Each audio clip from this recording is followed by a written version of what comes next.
Hey everyone, welcome to our trial run of Weird Shit Wednesdays. We're recording this actually on a Friday just because I want to go ahead and get one out there, try it, see how it goes, see how everybody likes it, and just kind of get some stuff ironed out. So it might be a little bit of a bumpy ride on this first one, so bear with me, but I'm going to do my best.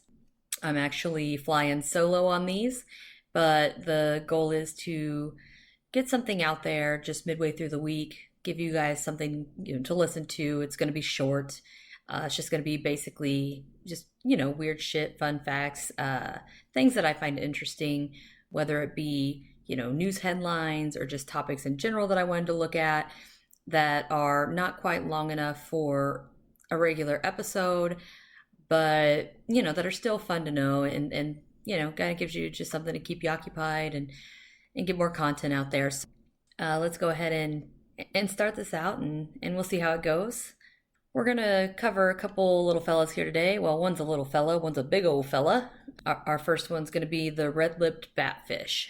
I just actually learned about this on, I don't know, one of those discovery shows that I was watching just to have background noise, but it came on and I thought it was fascinating. So I went ahead and got a little more information on it.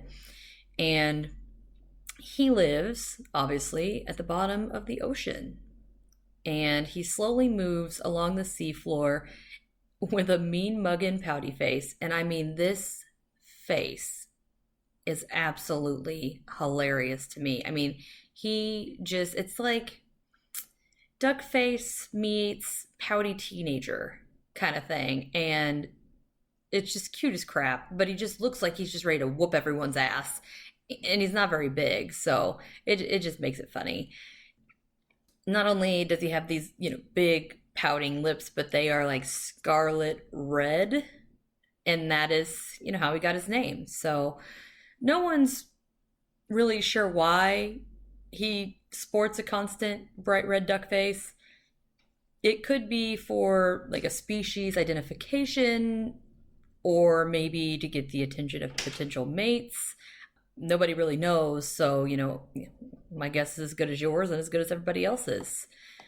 They live up to 75 meters or 246 feet below the surface of the waters surrounding the Galapagos Islands.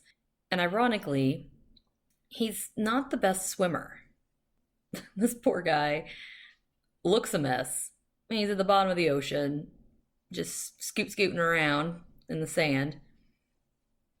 But he's not real good at getting around, except he has these modified fins that are used as makeshift legs to assist him walking along the sandy floor as opposed to just kind of, swimming around like, normal fish would.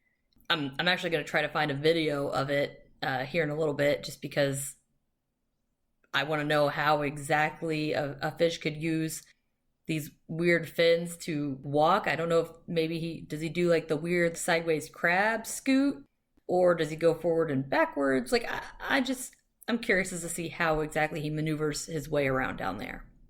Another interesting facet to this creature is that it has a fleshy appendage, which to me that sounds absolutely disgusting, but that's what they call it. So it's actually coming out of the top of his head. And it's called I'm going to try to pronounce this, Elysium, something to that effect. It's actually, it has a purpose. So it sounds disgusting. It looks a little funky, but there is a reason for having it. And they say it contains a chemical emitting lure that they think helps it attract smaller fish and invertebrates to like mow down on. I mean, he's down at the bottom of the ocean. He might not be the best swimmer, but he improvises and he's got little fishy fin legs. And he's got this weird ass face that, thankfully fish don't judge, I don't guess. He has this built-in bait for fish, like in his head, which I think is, really fascinating and kind of disgusting. I wish they would call it something else, but, it is what it is. And they do say that, as weird as it is, that there's really no known predators for this particular fish. So they're not really worried about, population diminishing or it becoming endangered or extinct or anything for by any means, because there's just really nothing down there, eating it. So they just do their thing and they just keep coming up. And I think it'd be really funny to see like a whole group of them. I wonder if like fight each other, because then it'd look really funny with all these funny faces. But that is what I have on the red-lipped batfish. We're going to go ahead and move on to our second topic that I found, and I came across it in some news articles and just found, I just thought it was super fascinating, and I wanted to look into it a little more. So, I clicked on a few links and got some information. So today, just for a reference, is August 4th. This article that broke in the news was from August 2nd of this year. So, it's like real recent. And the article said that an ancient species was discovered that is thought to be the heaviest animal that has ever lived, clocking in at up to 340 tons. And that's 680,000 pounds. That thing is massive. I can't even imagine trying to tangle with one of these things, or just seeing it. Just knowing that there's something that huge out there, it just totally blows my mind. And I'm probably going to butcher his name, but the animal is called Pouty colossus. That's my best shot, so hopefully that's not too bad. It's believed that this beast roamed the oceans 39 million years ago. And it's thought to have been 17 to 20 meters or 56 to 66 feet long. I'm not the best judge of distance, but that's got to be at least a school bus. Like at least a school bus. Probably, maybe it's 2 school buses. I don't know. I got to figure out this measuring thing. But huge. This oceanic giant, and we're going to have another big word here, is classified as a basilosaurid. Hopefully I didn't do too bad on that. And that's, basically it's a mammalian group that also includes dolphins, whales, and porpoises. And they say that due to the extra bone on the outer surface of the skeletal elements that helps regulate buoyancy, it is believed to primarily live near the coastline. Now, you guys might know, I don't know, but I personally have no idea what the correlation is between the bone and where it lives, and I don't know. But that's what they say, is, they're assuming it lived near the coastline. And I'm just thinking, well, I don't think people were around then, I'm not sure, but just imagine, you're on the beach with your family and you guys are just out there swimming, and you guys are worried about sharks or jellyfish or something to that effect. And right off the coastline, you see this 340 ton just beast of a whale just tooting along out of nowhere.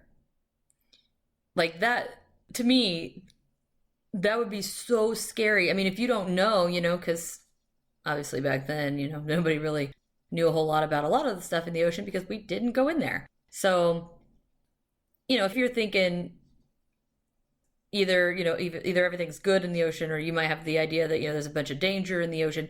And if you see this massive beast, rolling by, I can't even imagine even nowadays people saw it, how intimidating it would be, even though it's not going to hurt you, it's still going to be intimidating to see something, of that mass floating by you while you're just splashing around in the ocean. So it totally blows my mind. But that's the extinct whale that they found. And there was a picture of some bones that they found. I'll see about posting them on social media as well, just so that you guys can see. I was trying to make out exactly what they were. I think one was a rib, and one was maybe vertebrae of some sort.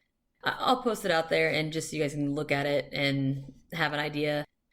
That's what we got. So that's our red-lipped batfish and our, well, I struggle with the name, so our really, really, really big whale. So hopefully that was, some information that you guys enjoyed and that kind of thing. So I'm going to try to do this once a week and just put this out here just to kind of have an idea of what's going on and pick random topics. So if there's something. Same thing as, our regular episodes. If there's an interesting tidbit or topic or whatever that, you guys find interesting and you don't think that there's enough information on it for it to be anything, but you'd like me to cover it in one of these, breakup episodes, just let me know. Just specify that it's for, like Weird Shit Wednesdays, and I can get that all put together and get that out there for everybody. So we'll see you Sunday. We should have our new episode out on Sunday, so don't forget to come check it out, spread the word, and you can always reach out to us on social media, or our Gmail is theredrumpodcasters@gmail.com. We got some more stuff picking up. You can always check out our Patreon page. Our $5 subscribers, they get access to extra content, and they get a shout out on their episodes, our regular ones. And the dollar ones, they get a shout out on our regular episodes as well. And I try to get the episodes out there, early access. You get it a day or two beforehand, just so that everybody, gets a little bit of an extra perk and that kind of thing. So feel free to reach out. I guess I'll see you next week. Stay strange.